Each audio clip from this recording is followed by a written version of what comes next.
Saudaraku, banyak orang yang tidak faham bahwasanya memberi makan dan minum itu dalam Islam adalah salah satu cara untuk mendapatkan amal jariyah.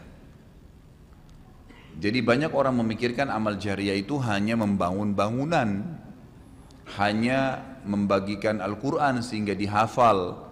Intinya fisikal, bentuk materi saja atau material ya. Lebih ke masjid, lebih ke bangunan, lebih ke jalan, lebih ke sumur gitu kan. Padahal sebenarnya ada hal-hal lain yang bisa menjadi penyebab amal jariyah. Di antaranya makanan dan minuman. Jadi hadis Nabi SAW yang sahih riwayat Imam Ahmad, ini rahasianya di hadis ini. Kata Nabi SAW, ma wudi'a ta'amun illa wada'allahu fihi barakah. Tidak ada makanan atau minuman yang dihidangkan untuk orang lain kecuali Allah, atau dihidangkan buat diri sendiri juga masuk sebenarnya, kecuali Allah jadikan bagian dari makanan dan minuman itu berkah.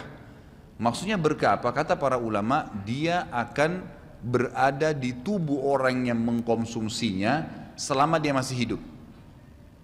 Jadi begini, orang tua kita semua, Bapak Ibu sekalian, orang tua kita seperti saya, orang tua saya misalnya, pada saat saya ceramah di masjid ini, saya mendapatkan pahala karena menyampaikan agama Allah, insya Allah, bila diikuti dengan keikhlasan. Semoga Allah ikhlaskan niat kita. Orang tua saya panen pahala saya. Kenapa Bapak Ibu sekalian? Karena saya tumbuh dari ASI ibu saya dan saya tumbuh dari nafkah ayah saya. Makanan, minuman yang saya makan selama ini sehingga membantu pertumbuhan badan saya menjadi besar dan akhirnya saya bisa hidup, maka itu menjadi amal jariyah. Makanya dalam hadis riwayat Imam Muslim, seorang sahabat bertanya, "Ya Rasulullah, ayyul islami khair?" Perbuatan apa dalam Islam yang khair? Khair ini yang baik sekali, pahalanya besar sekali, selain yang wajib, yang sunnah-sunnah aja nih. Nabi SAW tidak mengatakan perbanyaklah sholat sunnah. Kenapa? Sholat sunnah secara individual. Puasa sunnah, zikir, ngaji, bukan. Karena orang ini mengatakan khair artinya yang banyak sekali pahalanya, banyak sekali manfaatnya dan ringan, sunnah. Berarti orang lain bisa merasakan. Apa jawaban Nabi SAW? Tut'imut ta'am wa tusallimu ala man ta'rif wa man lam ta'rif. Engkau memberikan makan dan minum kepada orang yang kau kenal atau kau tidak kenal. Memberi makan umumnya. Dan engkau menyebarkan salam kepada orang muslim yang kau kenal atau kau tidak kenal. Tapi saksi bahasan kita potongan awal hadis ini, di mana Nabi SAW menjadikan amal yang paling baik, besar pahalanya dalam Islam ternyata memberi makan dan minum orang lain. Kok bisa? Bukankah dalam secara akal kita, kalau kita makan dan minum kan habis gitu kan? Ternyata yang dibuang oleh tubuh itu yang tidak dibutuhkan saja. Yang jadi mohon maaf air seni kita, air kencing dan buang air besar, jadi tinja itu yang tidak dibutuhkan oleh tubuh, tapi yang dibutuhkan diambil, diserat, gitu kan? Dia akan menjadi bagian daripada otot-otot, urat-urat yang memang membutuhkan ya pembaharuan atau bahkan menjadi bagian daripada darah di tubuh kita dan seterusnya. Tubuh kita terdiri dari 75% air. Dan Allah SWT mengatakan dalam Al-Quran, A'udzubillahi minasyaitonirrajim, waja'alna minal ma'i kulli syai' hayy. Kami jadikan dengan air itu segala itu bisa hidup. Dan memang seperti itu. Manusia bisa hidup dalam sebulan tidak makan, tapi manusia nggak bisa hidup kalau sebulan nggak minum. Bukan sebulan, seminggu nggak minum. Makanya para sahabat, beberapa riwayat menyebutkan seperti Abi Dzar radhiyallahu anhu, beliau mengatakan waktu beliau datang ke Mekah untuk mencari tahu berita tentang Nabi SAW, saking khawatirnya kalau beliau mengaku mau cari Nabi, karena semua orang yang datang dari luar Mekah mencari Nabi Muhammad SAW waktu zaman di Mekah itu digebukin atau dipukul. Dia dari suku Kifar, dia khawatir. Maka dia bilang, karena khawatir saya ditahu orang asing, saya juga kalau beli nanti retorika bahasa saya berbeda, maka saya minum air Zam-Zam. dan selama beberapa hari dia tinggal di Mekah itu 2 minggu cari Nabi SAW, 2 minggu minum Zamzam nggak makan apa-apa dan bisa gitu kan minum air. Beberapa sahabat juga dalam riwayat Bukhari menjelaskan mereka pernah tinggal di Mekah selama sebulan tidak minum kecuali air Zamzam, bisa hidup. Apalagi memang Zamzam punya kelebihan ya. Zamzam itu kata Nabi SAW adalah makanan dan minuman yang menyehatkan dan mengenyangkan. Tapi intinya air gitu kan, intinya air. Fungsi air banyak sekali kan gitu. Tadi kalau kita masuk makanan dan minuman dulu, memberikan makan dan minum dalam Islam ini sangat besar pahalanya, sebagaimana saya jelaskan, dan termasuk amal jariah. Di dalam Islam ada beberapa kegiatan yang kita disuruh untuk memberikan makan dan minum orang, seperti misalnya membuka puasakan orang lain dengan minum dan makan, dan dijanjikan pahala yang besar. Man fattara sha'iman kana lahu mithlu ajri sha'imin min ghairi an yanqus min ajri sha'imin syai'a. Siapa yang membuka puasakan orang lain, maka dia akan dapat pahala orang itu tanpa dikurangi sedikit pun dari pahala orang yang buka puasa tadi. Dan Umar bin Khattab radhiyallahu anhu pernah memanen pahalanya satu kota Madinah di zaman khilafah beliau dengan air. Jadi zaman khilafah beliau di akhir hidupnya, atau maaf di akhir khilafahnya beliau sempat di akhir Ramadan juga, bukan di akhir khilafah, mohon maaf, di akhir Ramadan, dia salah satu tahun khilafahnya beliau sempat ingin membuka puasakan orang, sudah mau habis Ramadan, ingin dapat pahala. Waktu itu beliau jadi khalifah, jadi raja, diiklankanlah di Madinah, ya dia bilang pada pembantunya, gulamnya, tolong iklankan kalau saya akan buka puasakan orang. Ingin cari pahala, orang semua diiklanin. Amir Mu'minin bin Khattab mengundang buka puasa. Orang-orang pada berbondong-bondong datang. Yang undang siapa? Raja.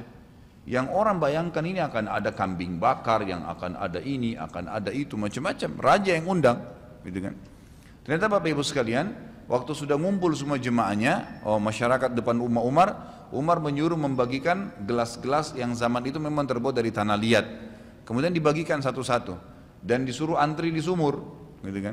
Karena memang mereka minumnya di sumur waktu itu, tidak ada sumber air yang lain gitu kan. Mereka antri di sumur, lalu mereka ambil isi air masing-masing di sumur itu, antri kemudian sambil duduk. Setiap kali seseorang di antara mereka dituangkan air di gelasnya, mereka berkata, mungkin sebentar keluar kurmahnya, makanannya dan seterusnya. Begitu terdengar azan, kata Umar kepada pembantunya, sampaikan kepada seluruh muslimin, silakan berbuka puasa dengan air yang ada di tangan mereka. Maka dia pun mengatakan silakan buka puasa, dan selesai segelas air ini maka selesai buka puasanya Amir Mu'minin. Gitu. Orang akhirnya bubar, tapi pada saat itu orang faham Umar bin Khattab ingin mencari pahala orang, gitu kan? Ingin mencari pahala saja. Dan ini sudah saya tekankan, kalau menjelang Ramadan, Anda juga bisa ikuti pengajian saya di YouTube. Ada judulnya Dahsyatnya Ramadan.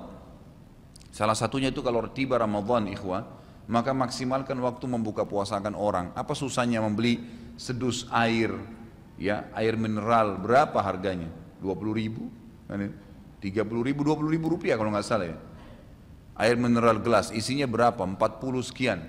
Baik, kalau kita bagiin di masjid, satu orang minum satu gelas, kita dapat 48 pahala orang buka puasa. Nah, itu luar biasa, hanya dengan 20.000 rupiah. Tapi anehnya banyak orang tidak mau amalkan, padahal itu termasuk selain amal jariah, dapat juga pahala buka puasakan orang lain. Nabi SAW dan juga merupakan ciri para nabi-nabi, mereka itu paling senang mengikram tamunya, dan beliau menjadikan sebagai sebuah prinsip dasar dari iman kepada Allah dan hari akhir, sebagaimana beliau bersabda dalam hadis Bukhari Muslim, man kana yu'minu billahi wal yawmil akhir falyukrim daifahu. Siapa yang beriman, mengaku beriman kepada Allah dan hari akhir, maka dia harus mengikram itu, melayanin, memberikan makan dan minum, ya, mengucapkan tutur kata yang baik bagi tamunya. Intinya memberikan makan dan minum dalam Islam ditekankan sekali, karena itu juga termasuk, ya, amal ibadah, amal jariah dan amal ibadah yang akan mendapatkan pahala. Jadi ada dua sisi pahala yang didapatkan selain amal jariahnya, selama dia makan dan minum kemudian itu masih ada di dalam tubuhnya, maka berarti itu akan terus menjadi amal jariah. Kata para ulama, dia akan terus menjadi amal jariah pada saat seseorang tumbuh besar. Kayak kasus seseorang manusia tadi, orang tuanya, ayahnya carikan nafkah yang halal, ibunya kasih ASI, dan dia tumbuh besar dari situ. Tumbuh besar ini ternyata menjadi otot-ototnya, menjadi komponen dari tubuhnya. Kemudian dia menjadi besar, lalu dia menikah. Dari komposisi tubuhnya tadi, ternyata ada yang mengalir di sperma dia kepada anaknya. Kemudian anaknya tumbuh besar juga dari situ, dan seterusnya. Jadi amal jariah selama masih ada manusia itu. Jadi seperti itu luar biasanya gitu. Di antaranya tadi saya bilang, kita bisa mendapatkan pahala dengan buka puasakan orang. Yang kedua, mengikram orang. Mengikram ini memberikan, menyuguhkan sesuatu buat tamu. Ya. Termasuk ya, yang dianjurkan adalah sering-sering ya, mentraktir orang lain. Ada kultum saya itu. Subhanallah, saya isi salah satu pengajian di salah satu kantor di Sudirman ini. Sampai saya dibisikin, Ustadz, setelah saya nonton di YouTube ceramahnya Ustadz tentang traktir, ini teman-teman semua pada berebut nih, saling traktir-traktiran gitu. Jadi nggak lagi nunggu temannya yang bayar, tapi dia yang bayar duluan. Ternyata itu amal jariah ya Ustadz ya. Oh iya, amal jariah. Kan gitu. Memberikan makan orang, bayangkan kalau dia makan dan minum dia kenyang. Kemudian ada yang jelas pasti ya, makanan minuman yang dimakan dan diminum itu pasti ada bagian yang akan menjadi komposisi tubuhnya. Nggak mungkin semua terbuang. Maka itu berarti akan jadi amal jariah. Apalagi kalau dasarnya yang kita berikan makan orang-orang yang bertakwa, orang soleh, luar biasa, makin kuat dia beribadah. Ciri Nabi Ibrahim alaihissalam, Nabi Ibrahim itu malah luar biasa ikramnya, ya. Dia suka dengan tamu, sampai-sampai kalau dihidangkan makan, cirinya beliau nggak pernah makan sendiri. Pasti habis dihidangkan makan, dibuka pintu rumahnya, siapapun lewat dipanggil makan sama dia. Syekh bin Baz hafizahullah rahimahullah, beliau sudah meninggal. Salah satu muridnya menceritakan, beliau itu punya rumah, ya, rumahnya dia di belakang atau di samping rumahnya itu ada sebuah tempat yang kosong, pakai AC, ya dilapangkan seperti masjid inilah. Setiap hari beliau menyiapkan makan siang dan makan malam untuk 600 orang. Setiap hari. Siang itu untuk 600 orang, malam untuk 600 orang. Jadi 1200 orang yang makan setiap hari. Atau 1200 porsi lah ya. Kalau orang yang sama makan siang dan makan malam. Sampai-sampai beliau bukan mengundang ya, enggak diundang orang. Jadi awal-awalnya saja diiklanin. Jadi kalau sudah tiba waktu makan siang, yang lagi nyapu jalanan mampir, yang lagi lewat mampir, yang muridnya mampir, yang kerabatnya mampir, pokoknya mampir 600 orang. Siang malam, tiap hari sampai belum meninggal. Itu bagaimana mereka mengikramnya. Kadang-kadang kita subhanallah, makanan kita taruh di kulkas sampai rusak, nggak mau dibagi kepada orang. Pelitnya luar biasa. Kalau buahnya lagi berbuah dibungkus, nggak mau dibagi ke orang lain. Padahal sebenarnya rahasia untuk menambah berkah sesuatu benda, rezeki kita, itu diinfakkan dulu. Kata Nabi SAW di dalam hadis Bukhari, Allah SWT berfirman, ya ibna Adam, anfik alaik. Wahai anak Adam, infak dulu baru saya infakkan kepadamu. Artinya baru saya berikan, bukakan rezeki itu. Kita kalau mau otomatis ya, spontan, begitu dapat makanan, ada makanan terus langsung dibagi. Dibagi langsung pada saat itu. Nih, bagi sama teman misalnya, atau kita porsinya sebagian, atau kita beli bungkus yang lain. Ini saya beli satu bungkus makanan 10.000. Beli satu bungkus yang lain khusus kasih fakir miskin.